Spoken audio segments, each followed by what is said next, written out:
चलिए जानते हैं कि राम मंदिर का डिजाइन किसने बनाया और इसके पीछे की कहानी क्या है। सबसे पहले हमारी कहानी शुरू होती है मंदिर की डिजाइन से।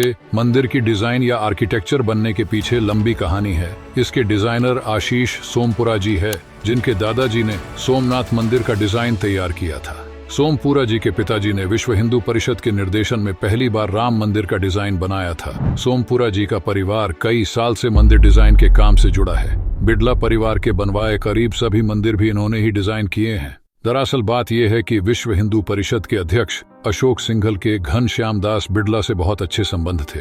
अशोक जी राम मंदिर का डिजाइन बनवाना चाहते थे। बिड़ला जी ने उन्हें सोमपुरा जी के पिता चंद्रकांत सोमपुरा के बारे में बताया और उनके दादाजी पीओ सोमपुरा के बारे में बताया कि उन्होंने सोमनाथ मंदिर की डिजाइन तैयार की थी।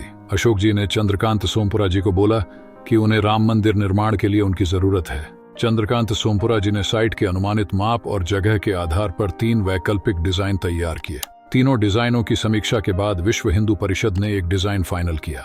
इस डिजाइन की खासियत इसका अष्टकोणीय गर्भगृह था। किसी मंदिर में अष्टकोणीय गर्भगृह कम ही मिलता है। विष्णु जी की आकृति अष्टकोणीय है। मंदिर का शिखर भी उसी आकृति में बना है।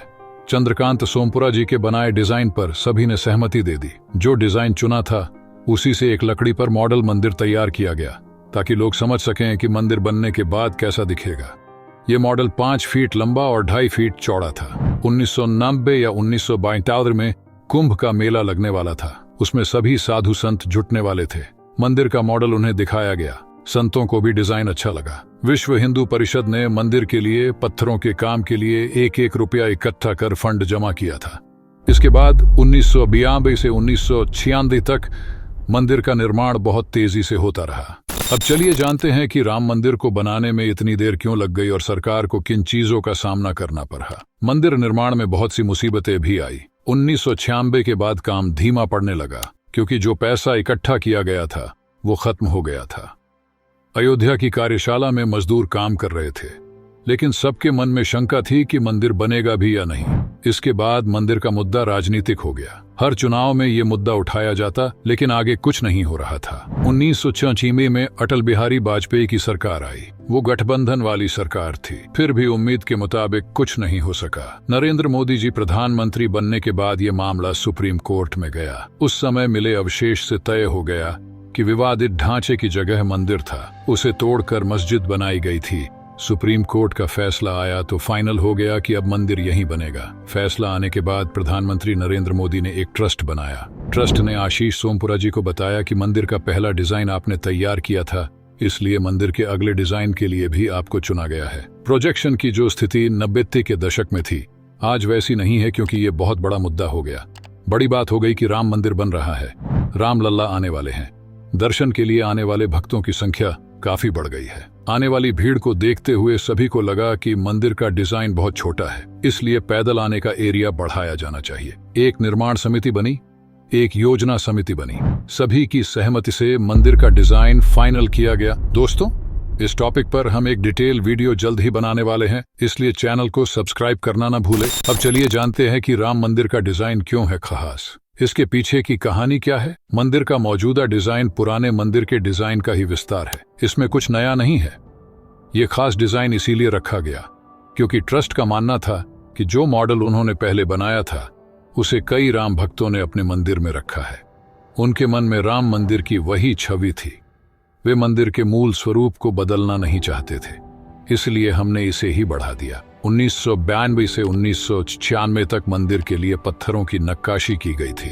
वे पत्थर वहीं पड़े थे।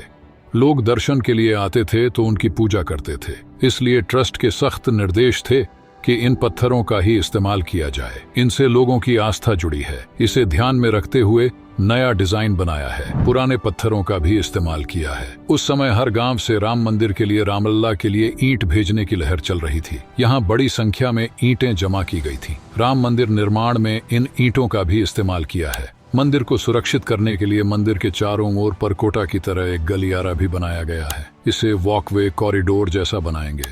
भारत में 16 प्राचीन शैलियां थीं, लेकिन अब नागर शैली, वेसर शैली और द्रविड़ शैली ज्यादा मिलती हैं। नागर शैली में मंदिर तैयार किया है। पुराने डिजाइन के साथ आगे बढ़ना था। जमीन का क्षेत्रफल कैसे बढ़ाया जाए। शिल्प शास्त्र के नियमों के अनुसार सामने की ओर एक मंडप जोड़ा गया था। दोनों तरफ एक एक मंडप इस तरह जोड़े गए कि वास्तुशिल्प स्वरूप को संतुलित किया जा सके। 2 मंडपों को बढ़ाकर 5 कर दिया ताकि ज्यादा से ज्यादा संख्या में श्रद्धालुओं को ठहराया जा सके। साथ ही ये भी सोचा कि कभी कभी लोग बीच में खड़े होकर दर्शन कर लेते हैं, इससे लाइन में लगकर दर्शन करने वाले लोगों को परेशानी होती है। इसके लिए 2 मंडप, कीर्तन मंडप और प्रार्थना मंडप बनाए हैं ताकि सभी लोग अपनी आस्था के मुताबिक बैठकर भजन कीर्तन कर सकें और सामान्य श्रद्धालु बिना परेशान हुए दर्शन कर सकें। गर्भगृह में कोई बदलाव नहीं किया है। साथ ही मंडप का जो डिजाइन पहले तय किया गया था उसे ही रखा गया है। सबसे पहले जब मंदिर निर्माण शुरू हुआ तो 30 से 40% काम राजस्थान के बंसीपनपुर पत्थर से हुआ था। इस पत्थर को बलुआ पत्थर का राजा कहा जाता है। इस पत्थर में नक्काशी बहुत अच्छी लगती है, इसलिए उस समय यही पत्थर चुना गया। चलिए जानते हैं कि राम मंदिर का गर्भगृह क्यों है खास और इसकी खासियत क्या है।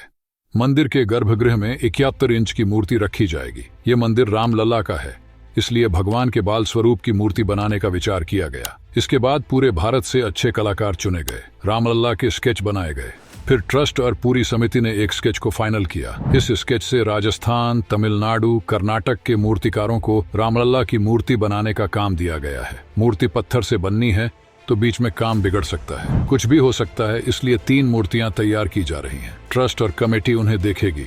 जो मूर्ति सिलेक्ट होगी उसे गर्भगृह में रखा जाएगा। चलिए जानते हैं कि राम मंदिर क्यों है खास और श्रद्धालुओं के लिए क्या सुविधाएं रखी गई हैं। 22 जनवरी 2024 को पीएम नरेंद्र मोदी राम मंदिर की मूर्ति की प्राण प्रतिष्ठा करेंगे। तब तक मंदिर के ग्राउंड फ्लोर का काम पूरा हो जाएगा। ये दुनिया का पहला ऐसा मंदिर है जिसे बनाने से पहले 3D स्ट्रक्चर एनालिसिस किया गया है। आज तक किसी भी मंदिर या किसी पत्थर की संरचना का इस तरह से एनालिसिस नहीं किया गया है। सरकारी नियमों के मुताबिक बिल्डिंग का 500 साल का एनालिसिस किया जाता है। राम मंदिर का स्ट्रक्चर एनालिसिस 200 साल का है, यानी 200 साल तक भूकंप जैसी आपदाओं से भी इस मंदिर को कुछ नहीं होगा। दर्शन के लिए आने वाले श्रद्धालुओं की सुविधा के लिए खास ख्याल रखा गया है। ये मंदिर पूर्वमुखी मंदिर है। ट्रस्ट के पास पुरानी जगह बहुत छोटी थी, इसलिए पूर्व की ओर से सड़क की कोई व्यवस्था नहीं थी। सबसे पहले इसे ही तैयार करने की चुनौती थी। इसके बाद अयोध्या डेवलपमेंट अथॉरिटी ने जमीन कब्जे में ले ली और मंदिर को मुख्य सड़क से जोड़ते हुए रामपट बनाया। प्रोजेक्ट पूरी तरह तैयार होने पर योजना बनाई गई है कि कोई रामलला के दर्शन के लिए आए तो उसके सामान की जांच से लेकर सुरक्षा जांच तक प्रवेश की पूरी प्रक्रिया इसी पथ पर पूरी की जाएगी। वहां से श्रद्धालुओं को जन सुविधा केंद्र की ओर मोड़ दिया जाएगा, जहां वे चाहें तो रुककर आराम कर सकते हैं। दोस्तों, अगर वीडियो पसंद आया तो वीडियो को लाइक करके चैनल को सब्सक्राइब करना ना भूलें।